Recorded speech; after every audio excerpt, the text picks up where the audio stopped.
pues para hablar precisamente de esto que escribe en La Jornada, Oriol Mayó. Te saludo con mucho gusto. ¿Cómo te va? Muy buenas noches. Gracias por acompañarnos. Hola, buenas noches. Gracias por leer todo el artículo. Pues ya no tengo nada que decir. Ya me voy. Pues es que es una costumbre, una tradición aquí en Sin Censura de decir con todo honor a quien honor merece y poder desmenuzar esto que publicas en texto para la gente que nos ve a través de los medios digitales y medios electrónicos. No es poca cosa, pues. Creo que merece que nos ocupemos y no nos preocupemos, pero lo peor sería ni siquiera platicarlo, conversarlo, Oriol.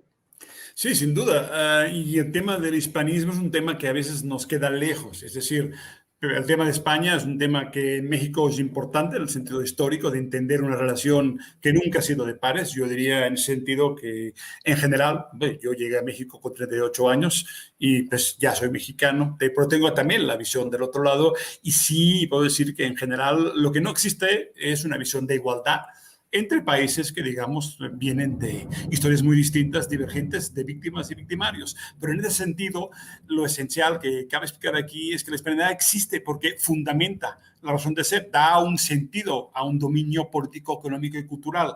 Por eso pervive de mil formas distintas, en formatos del franquismo clásico, conservador más ultracatólico, pero también de la veneración que hubo durante 30 años al modelo democrático español, a la transición. Bueno, sabemos que en México Felipe González, bueno, era más importante que Miguel Bosé, creo yo, ¿no?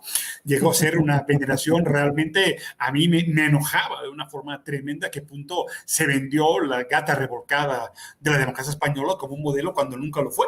Fue un modelo incluso de sumisión absoluta, un modelo de élites que nunca permitieron cambios reales y un modelo en el cual, como digo bien, Iberdrola seguirá ahí mientras, digamos, el voto popular nunca conseguirá cambiar casi nada. Porque además, si pasara, ahí está Bruselas para hacer las leyes, los reglamentos para que no se puedan expropiar a empresas privadas de energía eléctrica. Entonces, estas cosas existen. Es importante entender que solo la hispanidad, insisto, parece una cosa muy vieja, como el sinarquismo de los Abascal mexicanos, que también hay una corriente de los Abascal. Abascal hay, parece que el apellido Abascal parece que abarca siempre personajes muy quijotescos, pero en ese sentido es importante darle eso sí, relevancia al tema. Abascal es un retoño no solo de franquismo, también de José María Aznar, y José María Aznar es venerado en México. O sea, no, nadie le llama cual lo que es, un auténtico ultraderechista, un hombre brutal, un hombre de los que promovió la guerra de Irak, un hombre que hizo que España entrara a las guerras imperiales, un hombre brutal que privatizó lo que quedaba por privatizar en los 90 y en los 2000, un hombre implacable, brutal, y digamos que en 2006 se apareció en México, digamos, y comentó todas las reglas, venerado por Enrique Krause, venerado por el PAN, yo luego el PRI ya no le queda, al PRI le queda de nacionalismo revolucionario, no le queda ni siquiera, vaya, ni las ganas, ¿no?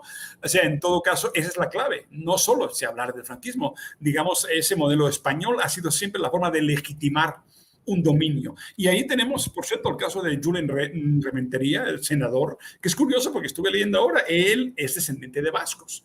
Realmente a sus hijos les ponen nombres vascos, su mamá, bueno, su abuela, perdón, yo les creo, su abuela llegó Margarita Zavala, con B alta, no confundamos con la otra, llegó, armó su tienda de trajes en el puerto de Veracruz, años 20-30, y típicamente con la mentalidad del abarrotero, del negociante, del comerciante español, perdón, pues creó la red que permitió el poder, que son dos, el comercio y el matrimonio, que han sido las bases por las cuales esas redes de migración privilegiada han creado un cierto poder y se han vinculado a las élites locales en cada estado, porque tenemos ese criollismo y este hispanismo en todos los estados de México, ¿no? En sus variaciones, siempre teniendo en cuenta que se puede combinar perfectamente con la afición y la lealtad a Estados Unidos. Una cosa no quita la otra. Como pasó en Cananea, no sé si recuerdan la historia del dueño de Cananea, de la mina original, de la famosa huelga de Cananea, un gringo casada con una norteamericana de origen español. Y esta relación es muy típica, muy prototípica de cómo se hacen negocios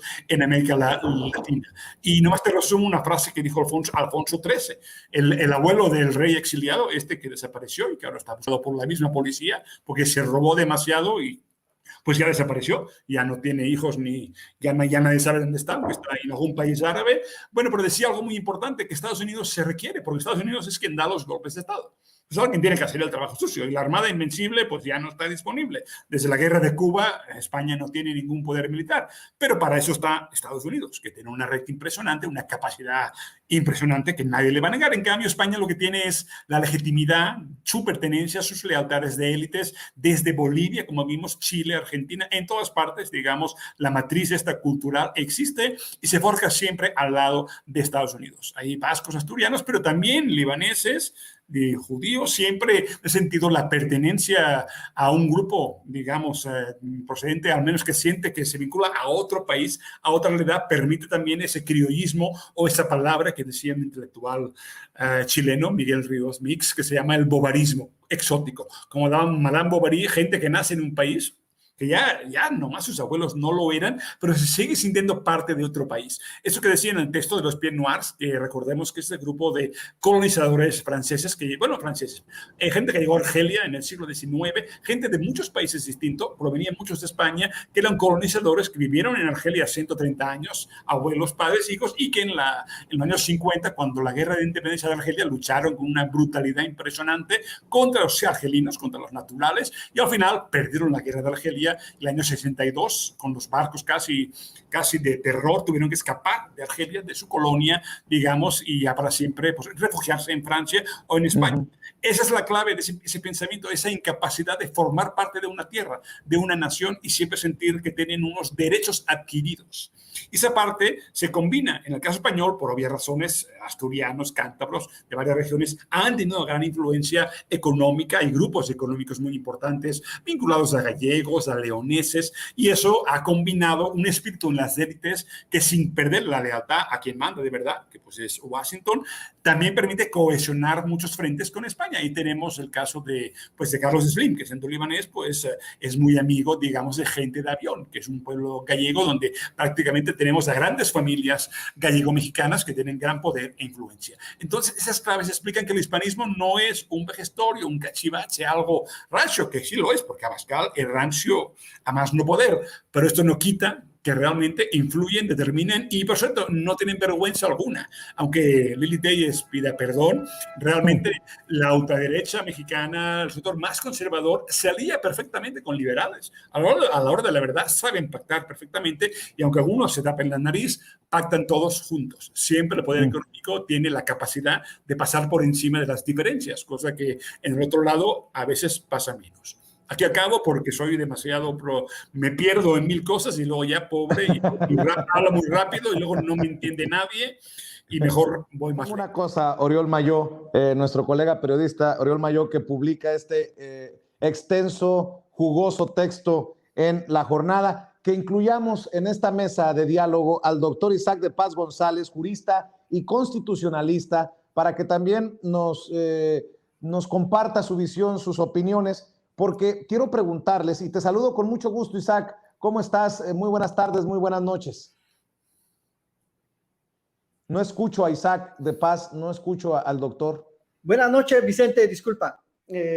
Buenas noches a Oriol Mayó, pues ha explicado muy claramente, voy a parafrasearlo, ya no tengo nada que decir, porque la verdad es que nos ha dado una cátedra de colonialismo, o sea, ha expresado los conceptos elementales del colonialismo y el caso mexicano y el caso español tiene sus réplicas en otras, pues en otras vertientes. En Inglaterra ahora mismo hay una serie también de un despertar anticolonialista y en este contexto en el que las élites políticas están viéndose tambaleadas por los reclamos populares de reivindicar esos valores y esas minorías que siempre se les han, a quienes siempre se les ha invisibilizado. Así que bueno, me llama mucho la atención esta liga transnacional que hace Oriol Mayó de España, de Chile, de México. Y es que es verdad, o sea, lo poco que yo he conocido de las élites, ya sea sudamericanas o mexicanas o españolas, pues es esto, siempre tejen sus redes con el poder político y económico. Y yo agregaría que a ese pésimo legado de la derecha, tanto mexicana como española o chilena o boliviana, pues le ha dado le ha dado pues muchos dolores a los pueblos, a las naciones. O sea, Oriol Mayó citaba a José María Aznar, que en aquel tiempo los caricaturistas decían que lo único que le faltaba era rebuznar. No sé si Hernández o Helguera, a nuestro querido Helguera, pero yo recuerdo con mucho dolor, porque conocí a algunas personas sobrevivientes del atentado del 11 de marzo en España en el 2004, y debido a esta decisión fatal de llevar a España a esa guerra en Irak, que luego desencadenó también en la invasión a Afganistán, pues vemos cómo estos grupos llevan a las sociedades y a los pueblos al despeñadero. Ahora sí, valga la redundancia con la frase del presidente López Obrador. O sea, los llevan a situaciones críticas. Y lo que estamos viendo con estos, digamos, estos destellos de la ultraderecha española uniéndose a lo poco que queda de la derecha mexicana, porque la verdad es que ya poco queda del Partido Acción Nacional. Y esto que estamos viendo ya es parte, yo creo, del proceso de putrefacción de su discurso político, también de su organización política. Y bueno, creo que ya ellos mismos, como decía también en su columna John Ackerman, pues están dando un balazo en el pie. Este sería mi primer comentario, estimado Vicente, y pues muchas gracias a Oriol por esta explicación tan sencilla, pero a su vez tan enriquecedora de conceptos novedosos de colonialismo y política contemporánea. A ver, déjenme preguntarles a ambos. A ver, Oriol, en todo esto que has analizado,